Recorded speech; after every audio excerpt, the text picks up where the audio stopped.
Welcome back to another transformation video. Today we are on the master bedroom transformation, which was the very first room that we tackled in the house. So first thing we're doing is just giving the wallpaper picture rail, a little sponge bath. So this was just a thin strip of wallpaper just below the picture rail, and it was an absolute pain to get off. The other wallpaper in the house came off so easily. This did not, however.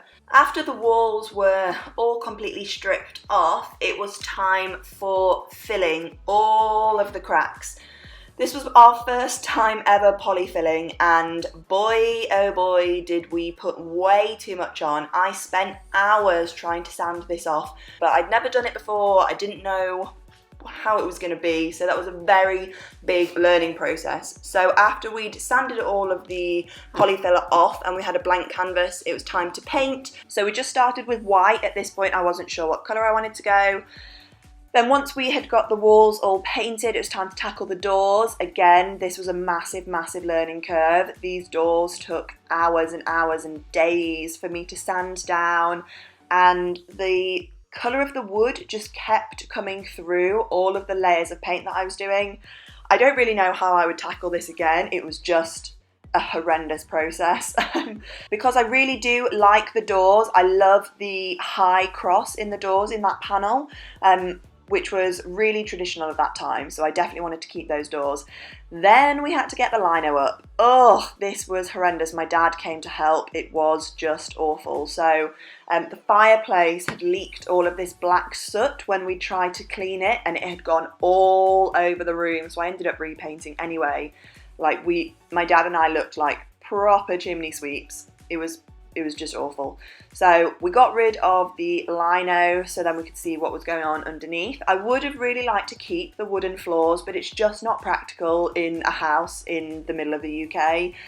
This is the fireplace. I knew I wanted to keep this fireplace. It was all panelled, all covered up when I first bought the house, but I knew that I wanted to expose it, see what was behind it, and it's a really lovely fireplace feature.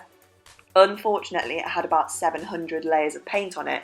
So I tried various processes to get this paint off. At this point, I'm using this wire brush to strip off the paint stripper that I'd put on. But again, I'd never put paint stripper on before, and it was just awful. Again, it took me so long. Anyway, so I painted it black. I just wanted it to be a bit of a standout feature. There's a lot of things I would do differently, but you know, it was the first time I'd ever renovated a house, so I learned a lot. After I painted, I worked on the skirting boards. I'd already painted the picture rail a little bit earlier. And again, I don't think this was quite the right order. I should definitely have sanded the skirting boards before I started painting. But again, you know, every day's a school day. We learn so much doing these things.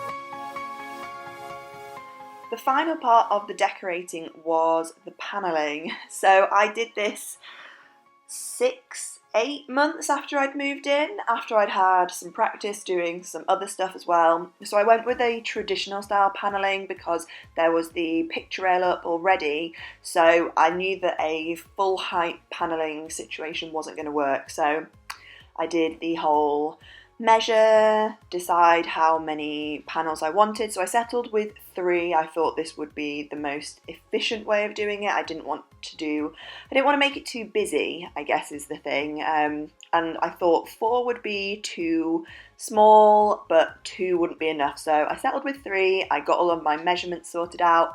If you want more of an in-depth tutorial, there are loads online. So I'm sure you're all aware of this. I'm very aware that I am following the trend here, but I really like how it looks, and it makes such a difference to a wall. You never think a few pieces of wood would make a difference, but they really do. So after I'd cut all of my pieces with my mitre block, got the right measurements, then it was time to glue them down. So excuse all the mess in the bedroom, but it's pretty straightforward. I mean, you cut at 45 degrees and stick it on the wall. I did use a couple of nails as well to hold it in place because this adhesive was what I had in the shed, basically. And it's good, but it's not Unibond good. Other adhesives are available. But it did need a couple of nails just to hold it really close to the wall. Also, when I moved in, I didn't get the walls replastered, so they are, well, it's an older house, so it's not a new build. It doesn't have completely flat walls, so they do bow a little bit in parts, so I did have to go around and fill after. Just using cork sometimes does crack, so I went ahead and actually used filler this time. In hindsight, I would have used wood filler instead of standard filler, so that's just something to note if you are going to do something like this. Wood filler is better than regular filler because it's stronger and it's the same material, so it's definitely a bit better. And then after I had filled, I needed to sand, and then after I sanded, I needed to prime, and then after I primed, I needed to paint. And that's pretty much my bedroom complete. And I'm really happy with how this panelling turned out. I'm glad I did it. I think it adds a little bit of character, a bit more texture to the room.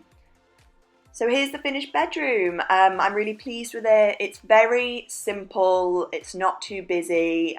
I am not one of those people that irons my duvet and has 2,000 throw pillows on the bed and just has to take them off every day. I don't have time for that. These chest of drawers came from my nana. I just upcycled them, added some new handles and painted them, so they've got mine and Levi's clothes in. The blinds that took me forever to put up. If you watched my weekly house renovation vlogs, you'll have seen the nightmare that I had with curtains. This bed was a hand-me-down. I mean, furniture is expensive, guys, so I definitely do have a lot of hand-me-down furniture. I've got my nana's wardrobe here as well. And then I've got a couple of storage boxes above the wardrobe as well because I do have a lot of stuff. I hope you guys enjoy this. I'm not going to bore you with too many longer shots. If you've got any questions, then ask away.